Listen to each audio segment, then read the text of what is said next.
What's going on, you guys? Welcome you guys to the channel. Your boy Big Dog back with another one take review. And today I got one for Dragon Ball Super Chapter 79. And there's something I just gotta address real quick. My reviews aren't necessarily going to be reviews anymore. It's going to be like me talking about it. I'm kind of like not really feeling like the whole having to break stuff down and things like that. I don't think I enjoy that as much. I just think I like talking about, the events and how I feel about them and shit like that. I think that's kind of like what some people reviews are, but like mine haven't really been that in a while. You feel me? I think it's really like more or less my thoughts. I feel like you get more enjoyable experience rather than me like critiquing every single detail. So with that being said, let's dive into this chapter. Vegeta sacrifices his dub that we have been waiting for forever to give Granolah a sizzle bean and let Granolah, hey, this your beef, go handle your fight. And that's what we get. One of the most interesting things, though, that happened in the beginning of the chapter, which I'm kind of still, speculating about, is that Gas does not want to get close to the fight. One, he don't want to get any debris up in his wine. You feel my boy? That sipping on a little bit of that gas. You heard me? But more importantly, he said he has other things to handle. So I'm kind of wondering, what are those things? There's a part of me feels like he has a contingency plan where, hey, Frieza, I got the drop on them Saiyans that you hate so much, and another person who said they're gonna kill you. The Saiyans are war out. I think he kind of like does a last minute type deal. And it also kind of depends on how strong Gas is after. Maybe he might, we'll freeze that. We're going to go ahead and take Freeze out too. I'm assuming, I'm thinking we're going to get a Frieza Heaters team up, possibly. I don't know. I don't know. I feel like the Heaters aren't dumb. You know what I'm saying? I feel like Elect wouldn't bring Frieza in unless he knew he already had like a contingency plan because he know not to play with Frieza. You know what I'm saying? That's pretty much how they've seemed to have operated over the years. But we actually get to the fight between Gas and Elect, not the Gas and Elect, Gas and Granolah. Now this fight is a really good fight. Can't wait to see it animated. I like Gas's ability where he pulls out the weapons and stuff, because he's putting out so many different, he had the double shield that turned into one big shield, the smaller shield, the kunai, the sword, the axe. He had a wrecking ball that exploded, so I'm assuming it's a wrecking ball / bomb. He had the javelin. He had, I think I might have said spears already, but he had so many different types of weapons that he had in his arsenal, the whatchamacallit that he put on his arm and swinging and flying through, but none of that stuff was actually working. Now, if Granolah was not the strongest in the universe, or second strongest, or wherever he ranks amongst the strongest people in the universe, I think this works. Okay? Because Gas techniques are good. It's just they don't work on somebody who just got a power boost, okay? And these are Gas's techniques alone. Granted, he had a strength increase, obviously, so he's able to do more, and he's faster. You know what I'm saying? It's just physical strength is, stuff like that is better. But this isn't the power that he was granted.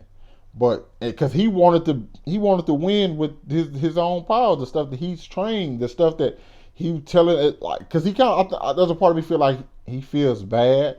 He even said that he called it a failure upon himself that he wasn't able to win with his own power. The fact of the matter is he wouldn't have been able to. That he wouldn't have been Goku, Vegeta, Granolah, none of them. If he just used the powers he had without the wish, he would have died 100%. Okay, stood no chance. But now we see, once he blasted Granolah in the face with that key blast, I'm like, yeah, it's okay. It's different. The fight was entertaining throughout because Goku and Vegeta watching, and they just like, okay, this is what is going on. They're wondering about his techniques. Now, I will say, I don't like this chapter as much as I like some of the previous chapters But the only reason being, I think, only reason being is this is something you want to see animated more than you want to see in the manga. Okay, because once Granolah and Gas started doing the instant transmission, like constant attacks, we see Dragon Ball characters do that, but that's not instant transmission. Okay, when they literally in a Dragon Ball fight you've ever seen, they do it where they That's not instant transmission. That's them just moving so fast to the next spot that they seem to disappear. But this one, they're actually using instant transmission. I think the last time I really remember somebody using it like this, I want to say Goku versus Cell. I think Goku versus Cell was the last time I really saw two people using instant transmission in this way in a fight. I could be wrong. It could have been another time other than that one and more recent, but that's the one I remember the most. So, boom, the fight is continuing. Think about it. Even though Gas is using his newfound ability, newfound strength, Granolah is still managing to keep up. Not only that, Granolah is looking a lot crispier because Granolah has been using these techniques slightly longer and experience. This is Gas's first time using this stuff.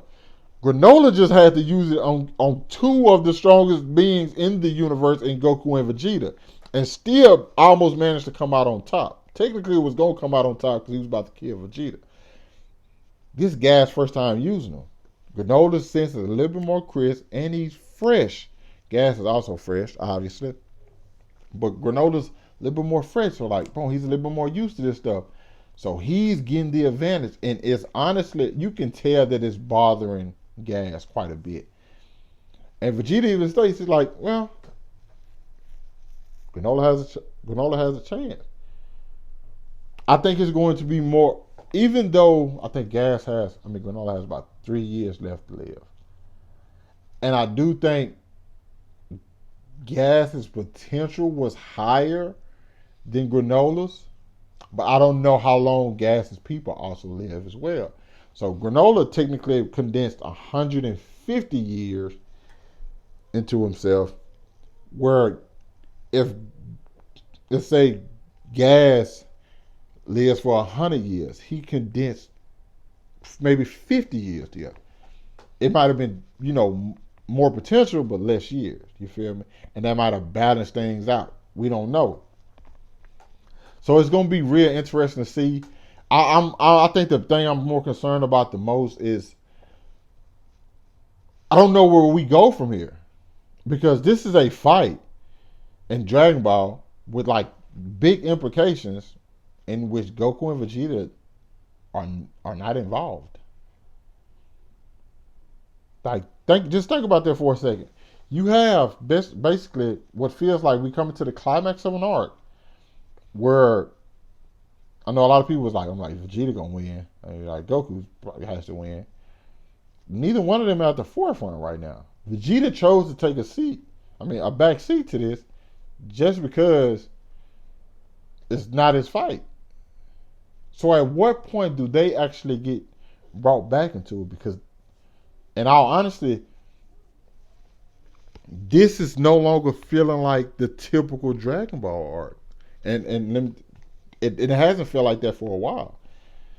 This feels like an arc more to introduce another fighter into the fray to accompany the Z Wars. That's what it feels like to me. Unless Frieza shows up last minute, and I don't think you have Frieza show up last minute and it not mean something big. Unless Frieza shows up last minute and does something with Gas and gets Gas out of there, and they have this new form thing between those two, I don't know where this could go. Because I personally, now this is just my person. This is me personally. I'd much rather see the two go their separate ways. I'd much rather see Gas, because Granolah still wants his revenge on Frieza. But I'd much rather see Gas and the Heaters team up with the Freezer Force later on down the line, and that be a thing. And Granolah, who only has 3 years left, go train with Goku and Vegeta. I don't need this arc to end with anybody being killed. Defeated, yes, but killed, no. I don't think we need that typical ending. And I think I'm getting a feeling that Akira and Toyotora might be going in that direction. I don't know, but we'll see. Not a good chapter, not as great as the other ones, just because I really enjoyed like some of the dialogue from those other ones. This one was more action based, which is crazy. I'm saying about Dragon Ball that I was enjoying the dialogue more than the action itself. But that's sometimes how the show works. You know what I'm saying? I think once you actually see this animated, I think it's going to be definitely regarded as one of the best arcs in this series. It just depends on how they end it. That's the only thing we waiting on now is to see how this thing actually wraps up. Because if it wraps up in a good way, this is going to be probably my favorite arc in recent memory, just because of all the dialogue, all the lore, all the world building that we've done with this one arc, and the character development that we got for some very, very fresh characters, So it would be regarded to me as like one of my favorite arcs thus far. Only thing we like top it off is like at this point I don't even want Vegeta to like get a win because I don't feel like it's there. Him sacrificing this moment to give to Granolah speaks more volumes to me than it would have been if he defeated Gas. You know what I'm saying? So that's saying a lot. You guys let me know what y'all thought about it down in the comments. Hit that like button, subscribe to my channel. Thanks for watching the vid. Hope you guys staying safe, and I'll catch up with you guys later. Peace.